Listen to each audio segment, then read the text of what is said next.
Good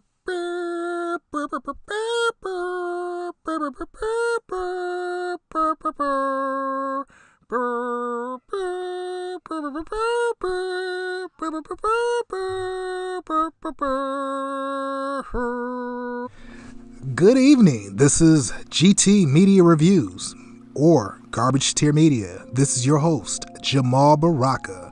And tonight, I felt like doing a stream of consciousness on a topic that is important to me. It might not be important to you. You may not care. You may feel like, hey, those are first world problems. But it's something that sticks with me because I spend a lot of money on comic books.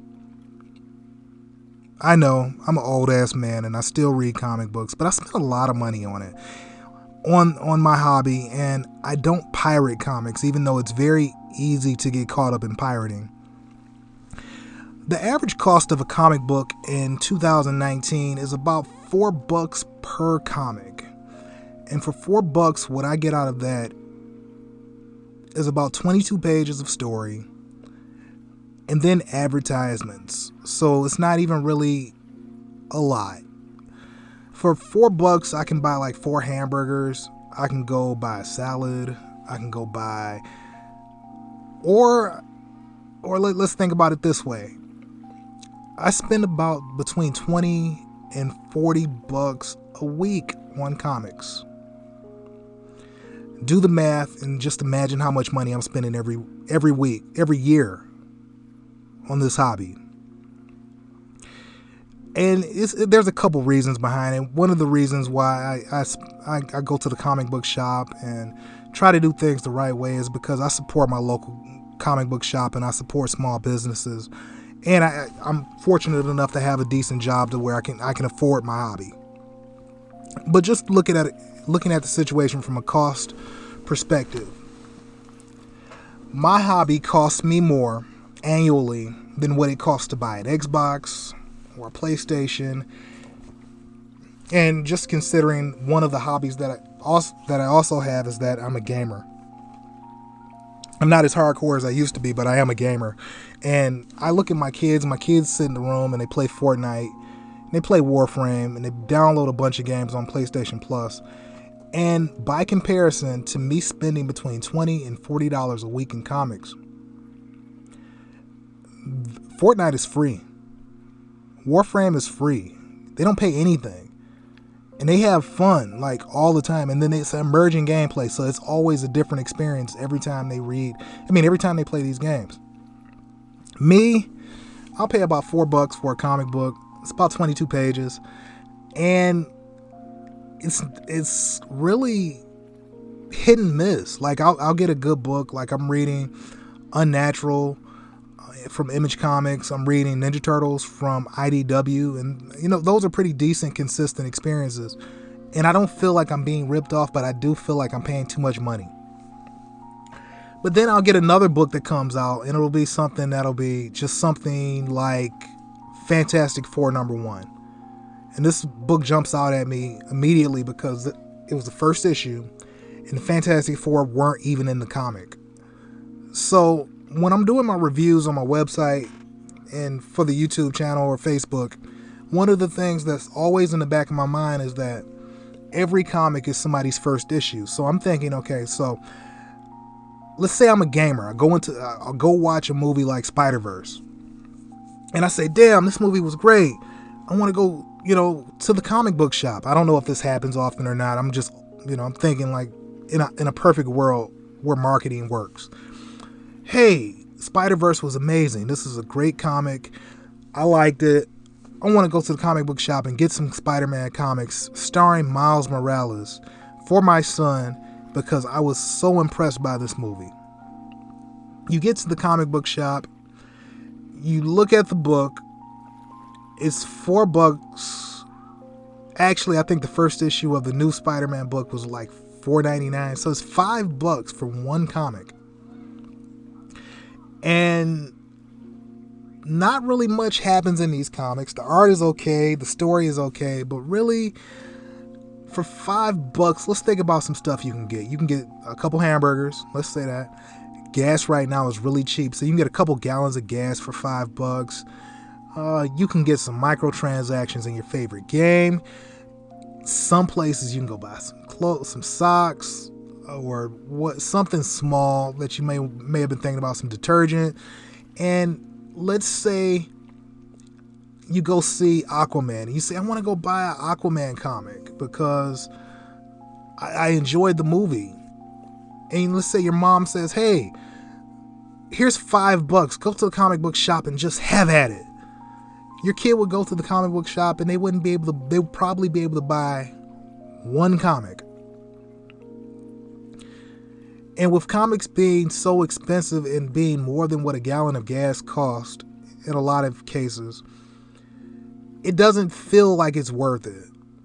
Now, every year, when I'm looking at the news surrounding my hobby, I see more and more comic book shops closing. I see the cost of comics going up, and I hear people upset about the direction of comic books. The average age of people in the comic book shops are usually between, I want to say, 25 and up.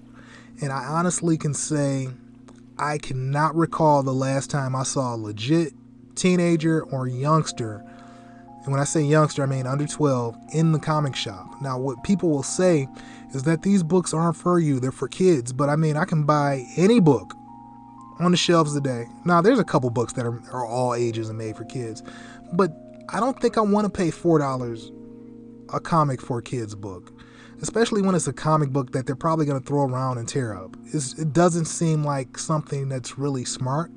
When I was a kid, my mom used to give me $5 to $10 and say, hey, go to the comic book shop and get what you want, because she knew I loved comics. And I would be able to go to the comic shop and buy like between 5, 12, 20 comics. They used to have a 50-cent bin. I can go and buy whatever the hell was there, and I loved it. I was so passionate about my comics. I used to play role-playing games with my best friends, and we used to sit back and we used to read our comics, and we'd go and outside in the backyard and pretend we were Thor. And I'm not going to tell you how old we were when we stopped doing that, but it was a lot older than what you expect, probably, without me embarrassing myself. But even then, I didn't feel like I was being ripped off. Now I'll go to the comic book shop and I'll buy Superman number 1000, came out last year, and it was $10. $10. This book probably was like 30 pages.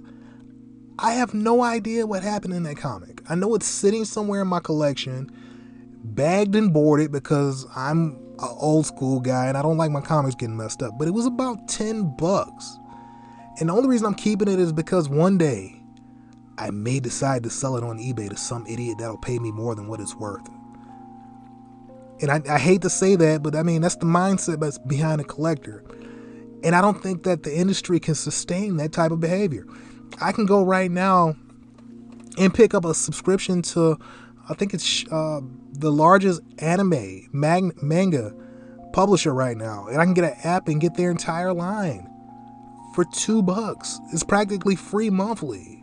There's no comics. There's no shelf space or anything like that. But when you go to Marvel and DC, you can get an app and you can get some of the books, but those are like $70 a year or $100 a year.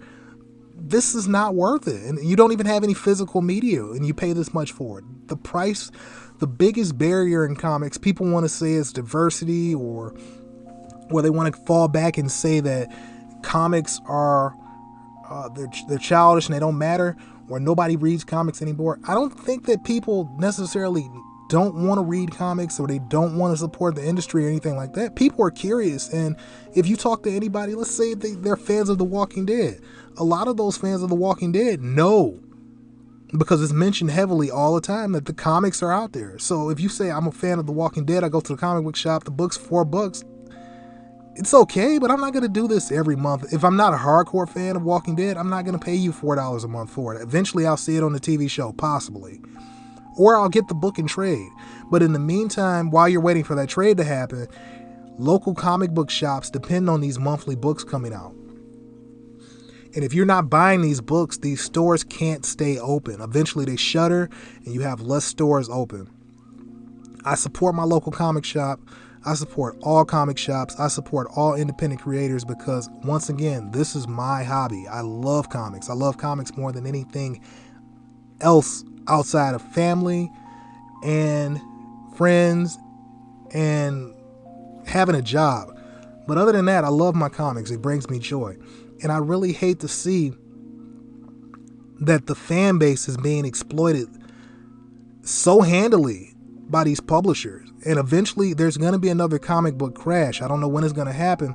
But once you price out your casual readers and they say, I can't afford this anymore, the only thing you have left are your whales. And whales are like the smallest portion of any consumer base. You have fans that'll come out casually and read a comic just because, hey, it's a new book. But then you have whales that'll buy anything because they're collectors. Once your whale stops seeing value in your product, you don't have an industry. You just have a shell of it. And this can't sustain itself. And unlike gaming, where one game can make more than what the entire cinema experience can have, movies can make, comics only make $1 billion a year. And it seems like a lot of money, but Red Dead Redemption can release and make more than what the entire comic book industry makes in a year. The Black Panther movie can come out and make $1 billion. That's more than what comics make, all comics combined, make in a year. If the comic industry crashes, Marvel and DC can walk away. Marvel is owned by Disney. DC is owned by Warner Brothers. A lot of these other publishers are just basically mom and pop organizations. These are small operations. These people don't make a lot of money. If Marvel or DC stop making comics and they still make movies, Marvel and DC will still make money. Somebody that is self-publishing or putting their book out, they may not be able to survive. And that's a sad prospect, but that's where we are with comics. And this is something that I see coming if comics keep going up every month in price. And there aren't many books that are $4 and up that are honestly worth the price. I'll shout out another publisher I found last year. It's Alternative Comics. This is the publisher is it was founded by Peter Simeti. I found him on Twitter. He's a great guy based on everything I know about the guy. His comics cost between $1.50 and $2. At that price, I don't feel ripped off. I get a quality product that's comparable to anything Marvel or DC is putting out. And I have the hardest time getting these books at my local comic shop. I have to buy the books direct from the publisher because I don't know what the problem is, but these are the only comics I find I have a hard time getting, and I believe that the cover price scares local comic shops because they don't feel like they can make money. But here's the thing. If comics were more affordable, more people would buy them. More people would be interested. If my mom sent me to the comic shop with $10 today, let's say my mom was alive and I went back to being like 8 years old looking for a Spider-Man book, I may be able to buy 3 comics. It's not worth her time to drive me to the comic book shop. She'd be to spend more money in gas. Or about as much money in gas. Now, this is a longer video, and this is a video really about nothing other than something I'm passionate about. You may have your own passion. I know gaming is going through a similar situation with downloadable content, microtransactions. I know that we may be seeing the beginnings of an economic downturn in our country. And I say this because a lot of industries are falling into the same tactics where people are pulling back because they have less money. So what the companies are doing is that they're using more exploitative tactics to get money from what's left. And you see this with larger companies like EA Games or Activision, and they're paying the price for this. So it's not just comic books, but the difference is, and I said it before and I hate repeating myself, is that these other industries can release one game and eclipse all of the money that the comic book industry makes an entire year annually. That's including printing, publishing, paying writers and artists. So I hate that this recording is doom and gloom, but I feel like it has to be said because the only way that we're going to get out of this and we're going to get this industry back to where you're not feeling like you're being cheated by being a comic book fan is that the publishers that are out here are going to have to get these costs under control. You're not going to be able to get new customers into the stores. You got me because I'm an idiot and I'm old and I'm not going to quit reading comics. But you're not going to get a 7 to 13-year-old into your store to pay $5 for a comic book or $10 for a double-sized issue when they can go home and play Fortnite all day for free. This is Jamal Baraka from Garbage Tier Media, GT Media Reviews, aka Planet EJOBN from time to time. You can catch me on Twitter, Facebook, Tumblr at Jamal is Trash. You can catch me on my website and my YouTube channel at GT Media Reviews. If you want to comment, I would appreciate you subscribing. I would appreciate any comments that you have or any feedback that you have. Feel free to subscribe wherever you see me because I'm pretty much everywhere. I have no life outside of work and being married with 4 kids. But I'm here for you if you need me. Have a great night. Bye.